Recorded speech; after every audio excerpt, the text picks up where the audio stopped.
From the Holy Gospel according to St. Mark. Glory to you, O Lord. The longer form of the Gospel, chapter 5, verses 21 to 43. When Jesus had crossed again in the boat to the other side, a large crowd gathered around him, and he stayed close to the sea. One of the synagogue officials, named Jairus, came forward. Seeing him, he fell at his feet and pleaded earnestly with him, saying, "My daughter is at the point of death. Please, come lay your hands on her, that she may get well and live." He went off with him, and a large crowd followed him and pressed upon him. There was a woman afflicted with hemorrhages for 12 years. She had suffered greatly at the hands of many doctors, and had spent all that she had. Yet she was not helped, but only grew worse. She had heard about Jesus and came up behind him in the crowd and touched his cloak. She said, "If I but touch his clothes, I shall be cured." Immediately her flow of blood dried up. She felt in her body that she was healed of her affliction. Jesus, aware at once that power had gone out from him, turned around in the crowd and asked, "Who has touched my clothes?" But his disciples said to Jesus, "You see how the crowd is pressing upon you, and yet you ask, 'Who touched me?'" And he looked around to see who had done it. The woman, realizing what had happened to her, approached in fear and trembling. She fell down before Jesus and told him the whole truth. He said to her, "Daughter, your faith has saved you. Go in peace and be cured of your affliction." While he was still speaking, people from the synagogue official's house arrived and said, "Your daughter has died. Why trouble the teacher any longer?" Disregarding the message that was reported, Jesus said to the synagogue official, "Do not be afraid. Just have faith." He did not allow anyone to accompany him inside, except Peter, James, and John, the brother of James. When they arrived at the house of the synagogue official, he caught sight of a commotion, people weeping and wailing loudly. So he went in and said to them, "Why this commotion and weeping?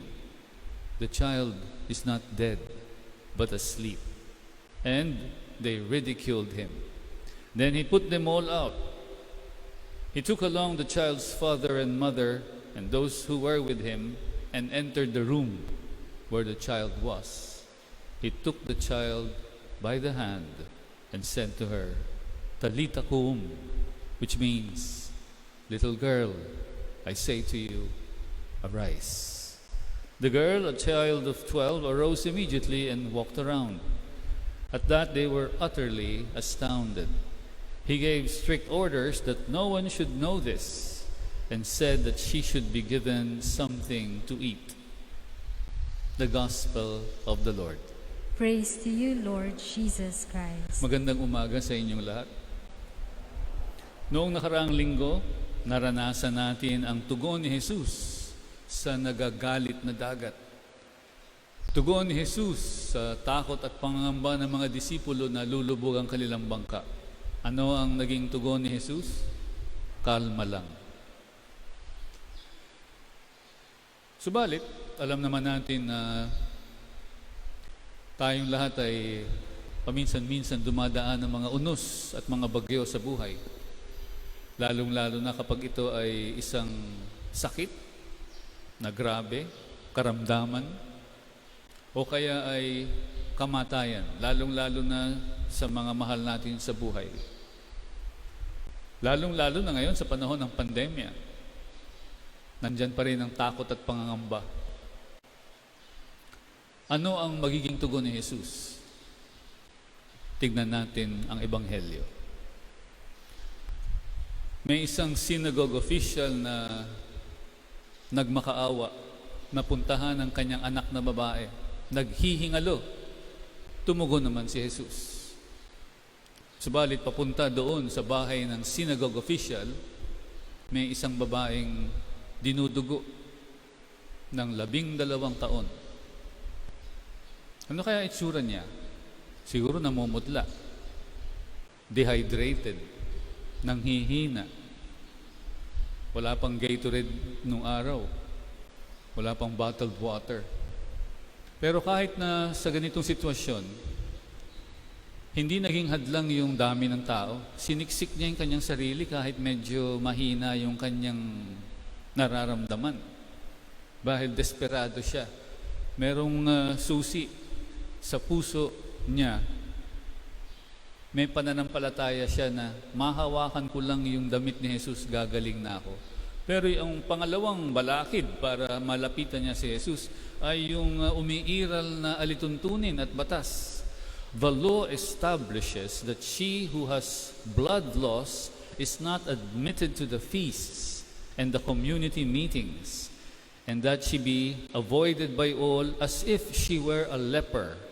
Those who have contact, even casual, parang COVID-19, are obliged to undergo complicated ceremonies before resuming everyday life. Leviticus 15:25 to 27. Kaya siguro, bukod dun sa panghihina niya, namumutla, lahat ng mga babae naman noon may belo eh. Siguro lalo niyang tinakpan yung mukha niya dahil pag namukhaan siya at nakilala, ay itataboy siya na parang ketongin. Ayon sa batas, ayon sa alituntunin. Pero malakas ang loob niya. Desperado siya eh. Kaya patago, pasimple, pasikreto. Ano kaya yung effort niya para lapitan si Jesus? Despite the crowd, despite na baka mahuli siya. Ganyan minsan tayo pag desperado eh. Talagang aabutin natin ang Panginoon dahil sa sobrang desperado natin. At nung nahawakan niya yung damit ni Jesus sa laylayan dahil siya rin ay nasa laylayan ng relihiyon at ng lipunan, naramdaman niyang siya'y gumaling. Ito ang nahahagulat. Naramdaman ni Jesus, uy, may nawala akong powers. Sino ang humawak sa aking damit? Marami naman ang nagtutulakan sa kanya. Siguro yung mga disipulo ay para siyang mga PSG na pinipigilan yung mga tao na hawakan siya. Kaya nagulat din yung mga disipulo sa sobrang takot ng babae na baka pagalitan.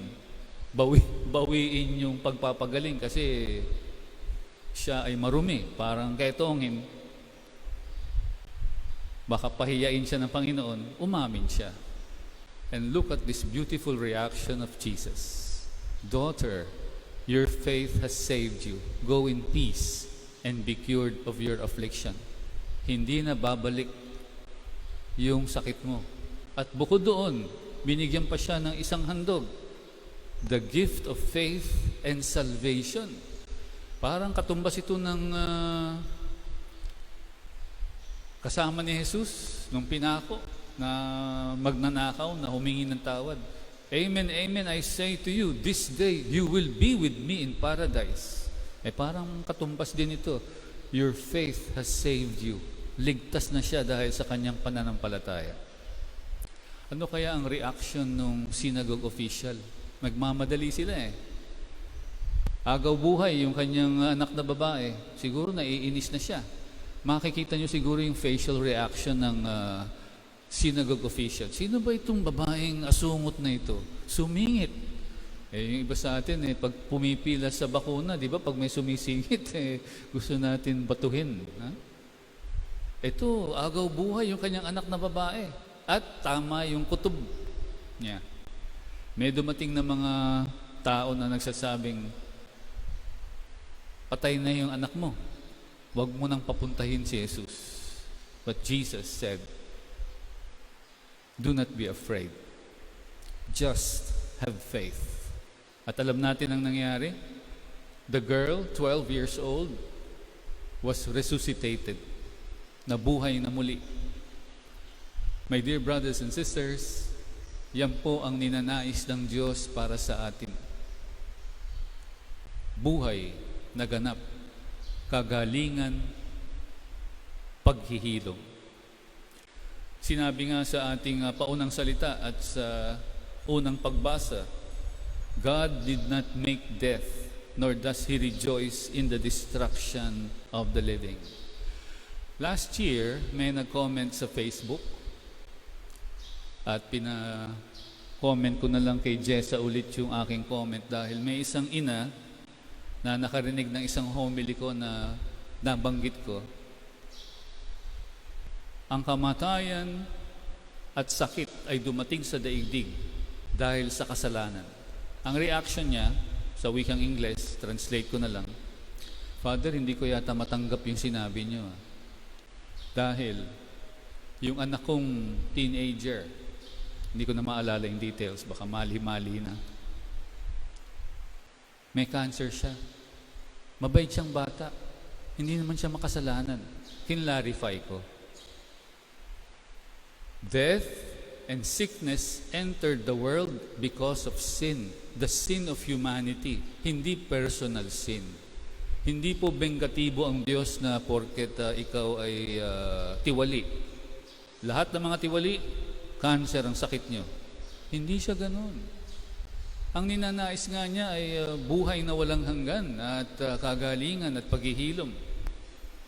Ang binanggit ko noon ay yung ating inaawit lagi tuwing misa o binabanggit, Lamb of God, you take away the sins of the world, have mercy on us. Because of the sins of the world, dun pumasok ang kamatayan at kasalanan. Kaya wag natin sisisihin ng Diyos sa COVID-19. Hindi po siya nagpaparusa at nagbibigay ng pandemya. Hindi po. It is because of the sin of the world na humihingi tayo ng tawad. Kaya't mga kapatid, sa misang ito, magpasalamat tayo sa Diyos dahil patuloy pa rin ang kanyang pagnanais na tayo ay gumaling, tayo ay mabuhay. God did not make death. Kaya't kahapon, sa funeral mass na pinagdiwang ni Archbishop Socrates Villegas para sa yumaong former President Benigno Simeon Cojuangco Aquino III, sinabi niya, marami ang nagulat, nalungkot, at hindi ko alam kung siya lang ito nainggit. Kayo ba kapag namatay yung kapitbahay nyo, sasabihin nyo, ay namatay yung kapitbahay natin, nakakainggit naman? O sige, sumunod ka. Pero yung context niya ay yung nais ng Diyos na makaisa tayo sa kanyang piling. Kaya't anong ginawa ni Jesus? Nung dumating ang kasalanan, kamatayan at sakit, inako niya lahat para tayo ay magkaroon ng buhay na walang hanggan. And because of His wounds, we are healed. Kaya't mga kapatid, sa misang ito, ipagdasal natin na sana ay maging instrumento tayo ng paghihilom, instrumento tayo ng buhay. Hindi instrumento ng pagsusugat, instrumento ng kamatayan.